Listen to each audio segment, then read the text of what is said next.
তিনি এই স্বপ্নের কোনো ব্যাখ্যা বুঝতে পারেন না। তিনি প্রথম দিন এটা স্বাভাবিকভাবেই মেনে নিলেন। এত কিছু ঘটে গেল গত রাতে, তাই হয়তো এমন হয়েছে এটা ভাবলেন। কিন্তু প্রথম দিন এটা স্বাভাবিকভাবেই মেনে নিলেও সমস্যা হলো প্রতিদিন রাতে তিনি একই স্বপ্ন দেখা শুরু করলেন। বারবার সেই 50 লোকটা তার কাছে একটা অজানা জিনিস ফিরিয়ে দিতে বলছে। প্রায় 2 সপ্তাহ ধরে এই স্বপ্নের কোনো কুল কিনারা করতে না পেরে তিনি অনেকটা বাধ্য হয়ে সেই ছেলের বাড়িতে চলে যান। সেদিন রাতে যে বাড়িতে তিনি লাশ নামিয়ে দিয়েছিলেন, সেই বাড়িতে গিয়ে দেখতে পান ছেলের বাবা মারা গিয়েছেন এবং তাকেও তার ছেলের পাশে কবর দেয়া হয়েছে। তিনি আশেপাশের কয়েকজনকে তার স্বপ্নে দেখা বৃদ্ধটির চেহারার বর্ণনা দিলেন, এমন কাউকে তারা দেখেছে কিনা। সবাই তাকে হতাশ করে দিয়ে বলে এমন কাউকে তারা কোনো দিন দেখেনি। সেখানে কোনো তথ্য না পেয়ে তিনি আবার বাড়িতে ফিরে আসেন, কিন্তু স্বপ্নের সেই লোক তার পিছু ছাড়ে না। তাই তার সাথে ঘটে চলা ঘটনার ব্যাখ্যা এবং ঘটনাগুলোর রহস্য উন্মোচনের জন্য মরিয়া হয়ে ওঠেন তিনি। এর পরিপ্রেক্ষিতেই সে যত দ্রুত সম্ভব সেই মেডিকেলে আসার জন্য রওনা হন। মেডিকেলে পৌঁছাতে পৌঁছাতে অনেকটা রাত হয়ে গিয়েছিল। সে মেডিকেলে এসে যে ডাক্তার সেই ছেলের পোস্টমর্টম করেছিল তাকে খুঁজতে শুরু করেন। ডাক্তারকে খুঁজে পাওয়ার পর ডাক্তার কিছুটা ব্যস্ত থাকায় তাকে বাইরে গিয়ে অপেক্ষা করতে বলেন। ডাক্তার বাইরে এসে তাকে কি হয়েছে জিজ্ঞেস করতেই সে ডাক্তারের পেছনের দিকে অবাক চোখে তাকায়, আর কিছু বলার আগেই অজ্ঞান হয়ে মাটিতে লুটিয়ে পড়ে। ডাক্তার এই আকস্মিক দৃশ্য দেখে থমকে যান এবং আশেপাশের লোকজন ডাকতে শুরু করেন তাকে সাহায্য করার জন্য। লোকজন ডাকার জন্য ডাক্তার যখন এদিক ওদিক দেখছিলেন, তখন পেছন দিকে চোখ পড়তেই তিনি দেখেন খাকি কাপড় পরিহিত একজন মধ্যবয়সী লোকও অজ্ঞান হয়ে পড়ে আছে। ডাক্তার আশেপাশের লোকজন এবং হাসপাতালের স্টাফদের সাহায্যে তাদের দুজনকে ভেতরে নিয়ে শুইয়ে দেন। ঘটনা 3। ঘণ্টাখানেক পর অ্যাম্বুলেন্স চালকের জ্ঞান ফিরে আসে এবং অনেকটা উত্তেজিত হয়েই সে ডাক্তারের কাছে গিয়ে তাকে জিজ্ঞেস করে, ওই লোকটিকে, আপনার পেছনে যে লোকটি দাঁড়িয়েছিল সেই লোকটি কোথায়? ডাক্তার তার কথা বুঝতে না পেরে তাকে জিজ্ঞেস করে সে কোন লোকটির কথা বলছে। প্রত্যুত্তরে অ্যাম্বুলেন্স চালক ডাক্তারকে বলে তার পেছনে যে লোকটি খাঁকি কাপড় পরে দাঁড়িয়েছিল সেই লোকটি কোথায়। ডাক্তার কিছুটা অবাক হন, কেননা অ্যাম্বুলেন্স চালক এবং সেই খাঁকি কাপড় পরিহিত লোকটি কখনোই একজন আরেকজনের পরিচিত নন। এই বিষয়ে তিনি নিশ্চিত ছিলেন, কেননা খাঁকি কাপড় পরিহিত লোকটাকে তিনি চিনতেন আর ভালো করেই জানতেন সে সবসময় নেশাগ্রস্ত থাকে। কিন্তু তবুও অ্যাম্বুলেন্স চালক কেন বারবার সেই লোকটাকে এত মরিয়া হয়ে খুঁজছে? ডাক্তার তার সব চিন্তা ভাবনাকে মনের মধ্যে লুকিয়ে রেখে অ্যাম্বুলেন্স চালকটিকে সেই খাঁকি কাপড় পরিহিত লোকটার বিছানার কাছে নিয়ে যান এবং জিজ্ঞেস করেন সে এই বিছানায় শুয়ে থাকা লোকটির কথাই জিজ্ঞেস করছিল কিনা। উত্তরে অ্যাম্বুলেন্স চালক হ্যাঁ বলেন এবং সেই লোকটির দিকে এক দৃষ্টিতে তাকিয়ে থাকেন এবং লোকটির পরিচয় জানতে চান। ডাক্তার তাকে জানায় বিছানায় পড়ে থাকা লোকটি এই হসপিটালের ডোম। ডাক্তার কোনো কিছু বুঝতে না পেরে অ্যাম্বুলেন্স চালককে সবকিছু খুলে বলার অনুরোধ করেন। অ্যাম্বুলেন্স চালক ডাক্তারকে কিছু বলতে যাওয়ার আগেই বিছানায় শুয়ে থাকা ডোমের জ্ঞান ফিরে আসে।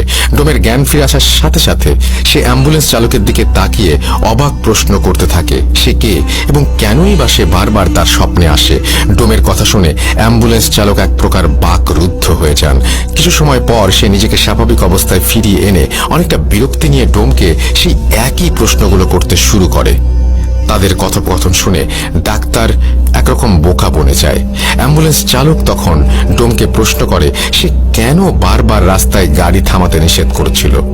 অ্যাম্বুলেন্স চালকের কথা শুনে ডোম রীতিমতো উত্তেজিত হয়ে যায় এবং সে অ্যাম্বুলেন্স চালককে উল্টো প্রশ্ন করে বসে। ডোমের প্রশ্ন ছিল কেন সে বারবার সেই পাথরটি ফিরিয়ে দিতে বলছিল। ডোমের কথা শুনে অ্যাম্বুলেন্স ড্রাইভার তাকে বলে পাথর? কোন পাথর? কিসের পাথর? আমি কোনো পাথরের কথা জানি না। আপনি আমাকে কি যেন বলছিলেন, তার কোনো কিছুই আমি বুঝতে পারছিলাম না, আমার মাথায় ঢুকছিল না। ডোম এবং অ্যাম্বুলেন্স চালকের কথা শুনে ডাক্তার এবারে ডোমকে সবকিছু খুলে বলার অনুরোধ করেন। ডোম তখন অ্যাম্বুলেন্স চালককে উদ্দেশ্য করে বলতে থাকেন 2 সপ্তাহ আগে হাসপাতালে 16-17 বছর বয়সী একটি ছেলে আসে, অর্থাৎ তার লাশ আসে। সেদিন আপনার আসতে একটু দেরি হয়, আমি একাই সেই লাশটি কাটা শুরু করি, কেননা আমার এর আগে 200-র ওপর লাশ কাটার অভিজ্ঞতা আছে। লাশটি কাটতে কাটতে যখন আমি লাশের গলার দিকে কাটা শুরু করি, তখন আমি গলার ভেতর শক্ত একটা কিছু পাই। জিনিসটা কি তা দেখার জন্য আমি সেটি পানি দিয়ে ভালোভাবে ধুয়ে পরিষ্কার করি এবং দেখি জিনিসটি ছিল ছোট একটি পাথর, যার রং ছিল নীল। পাথরটি দেখে আমার কাছে অনেক দামি মনে হয়েছিল, আর তাই আমি পাথরটি নিজের কাছে রেখে দেওয়ার সিদ্ধান্ত নেই। যেহেতু মাঝে মাঝে আমি একটু নেশা করি, তাই পাথর বিক্রি করে আমার অনেক দিনের নেশার টাকা হয়ে যেতে পারে ভেবে মনে মনে খুশি হচ্ছিলাম। কিন্তু পাথরটি নেয়ার পর থেকেই আমি শুনতে থাকি একটি পুরুষ কণ্ঠ আমাকে কান্না জড়িত কণ্ঠে পাথরটি ফিরিয়ে দিয়ে যেতে বলছে। নেশার ঘরে থাকায় এসব আমি পাত্তা দেইনি। লাশ কাটা শেষে বাড়ি ফিরে আসার সময় একটি স্বর্ণের দোকানে যাই পাথরটি বিক্রি করার জন্য। ভেবেছিলাম পাথরটির দাম হয়তো 30 থেকে 40,000 টাকা হবে, কিন্তু স্বর্ণের দোকানে যাওয়ার পর স্বর্ণকার আমাকে পাথরটির জন্য 5,000 টাকা দিতে চান। পছন্দ মতো দাম না পাওয়ায় আমি বাড়ি ফিরে এসে পাথরটি আমার ড্রয়ারে রেখে দেই। পরের দিন আমি অন্য আরেকটি স্বর্ণের দোকানে যাই এবং সেখানেও পাথরটির জন্য 5,000 টাকা দিতে চাই। এবারে আমি অন্য কোনো কিছু না ভেবে পাথরটি বিক্রি করে দেই 5,000 টাকাতেই। পাথরটি বিক্রি করে মনে মনে কিছুটা খুশি হই, কেননা সেই মুহূর্তে 5,000 টাকাই আমার জন্য অনেক টাকা ছিল। পাথর বিক্রি করে সেই টাকা থেকে আমি বাসায় আবার 300 টাকা খরচ করি এবং বাসায় এসে ঘুমানোর আগে আমার ড্রয়ারে 4,700 টাকা রেখে দেই। পরের দিন সকালে আমি যখন বাইরে যাওয়ার জন্য ড্রয়ার খুলে টাকা নিতে যাই, তখন আমি দেখি ড্রয়ারে কোনো টাকা নেই, আর টাকার জায়গায় সেই নীল পাথরটি রাখা। এই দৃশ্য দেখে আমি প্রচন্ড রকমের অবাক হয়ে যাই এবং পাথরটি কিভাবে আমার ড্রয়ারে ফিরে এলো এটি নিয়ে ভাবতে থাকি। কিন্তু আমার মাথায় কোনো কিছুই আসছিল না, কেননা পাথরটি আমি নিজে না নিয়ে এলে কোনোভাবেই এখানে আসার সম্ভাবনা নেই। তবুও আমার স্ত্রীকে ডেকে জিজ্ঞেস করি কেউ এসে পাথরটি দিয়ে গিয়েছিল কিনা। পরক্ষণেই আবার মনে পড়ে আমি তো কাউকেই আমার বাসার ঠিকানা দেইনি, তাহলে এই পাথরটি কেউ এসে কিভাবে দিয়ে যাবে। এসব ভাবতে ভাবতে আমি আবার পাথরটি বিক্রি করতে আগের স্বর্ণের দোকানে যাই।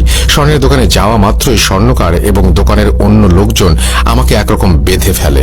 আমি তাদের কাছে কারণ জিজ্ঞাসা করলে তারা বলে আমি নাকি গতকাল রাতের বেলা তাদের দোকানের সামনে গিয়ে স্বর্ণকারকে ফোন দেই এবং তাকে পাথরটি ফিরিয়ে দিতে বলি, এবং পাথর ফিরিয়ে না দিলে আমি নাকি দোকান ভাঙচুর করব হুমকি দেই।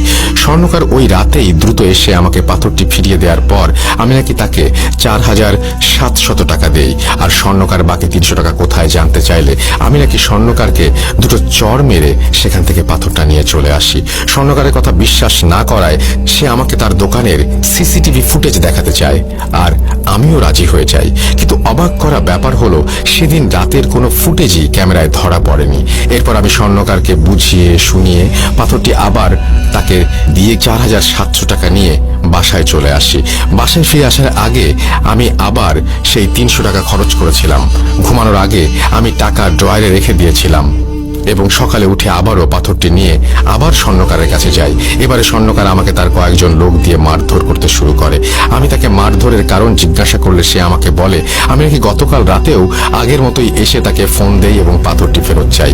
এবারে স্বর্ণকার তার সাথে আরো 2জন লোক নিয়ে আসে যেন আমি তাকে আর মারতে না পারি, কিন্তু এবারও নাকি আমি তাকে 4,400 টাকা ফেরত দিতে গেলে সে বাকি টাকাটা কোথায় জিজ্ঞেস করার পর আমি একাই স্বর্ণকার এবং তার সাথে থাকা 2 ব্যক্তিকে মেরে সেখান থেকে চলে আসি। এবারে আমি আর পাথরটি বিক্রি করিনি। পাথরটি পাওয়ার পর থেকেই আমি রাতের বেলা স্বপ্ন দেখতে শুরু করি, আর স্বপ্নের সেই ব্যক্তিটি আর কেউ না, তিনি হচ্ছেন অ্যাম্বুলেন্স চালক। আপনি আমার স্বপ্নে এসে পাথরটি ফেরত দিতে বলছেন। আমি মনের ভুল ভেবে বারবার এসব কিছু অগ্রাহ্য করে যাচ্ছিলাম, কিন্তু প্রতিদিনই আমি স্বপ্ন দেখি আপনি আমাকে বারবার পাথরটি ফেরত দিতে বলছেন। আপনি কেন আমার সাথে এরকম করছেন? কে আপনি? কি চান আমার কাছে? অ্যাম্বুলেন্স চালক ডোমের এই কথাগুলো শুনে কোনো অর্থই খুঁজে পাচ্ছিল না এবং সে নিজের দেখা স্বপ্নের কথাও ডোমকে জানায়। ডাক্তার এতক্ষণ চুপচাপ দাঁড়িয়ে তাদের কথা শুনছিল। এবার সে বলতে শুরু করে ওই লাশের পোস্টমর্টম হবার পর থেকে আমার সাথেও ছোটখাটো কিছু ঘটনা ঘটছে। যেদিন আমি লাশটার পোস্টমর্টম করি সেদিন থেকেই আমি রাতের বেলা প্রায় সময়ই দেখতাম 16-17 বছর বয়সী একটি ছেলে, যার হাতে অনামিকা আঙুলটি কাটা, এবং সে আমার বারান্দায় বসে কাঁদছে এবং আমার দিকে তাকিয়ে হাত এমনভাবে ইশারা করছে যেন সে আমাকে তার কাছে ডাকছে কিছু বলবার জন্য। আমি মনের ভুল ভেবে অন্যদিকে মনোনিবেশ করার পরেও তাকে বারবার দেখতে পাচ্ছিলাম। সে আমাকে বলে মর্গ থেকে নাকি তার একটি জিনিস হারিয়ে গিয়েছে এবং সেটি এই হাসপাতালের সাথে জড়িত কারো কাছেই আছে। সে কান্না করতে থাকে এবং আমাকে তার জিনিসটি খুঁজে দেওয়ার জন্য অনুরোধ করতে থাকে। আমি প্রায় প্রতি রাতেই তাকে আমার বারান্দায় একই অবস্থায় বসে কান্না করতে দেখি এবং সে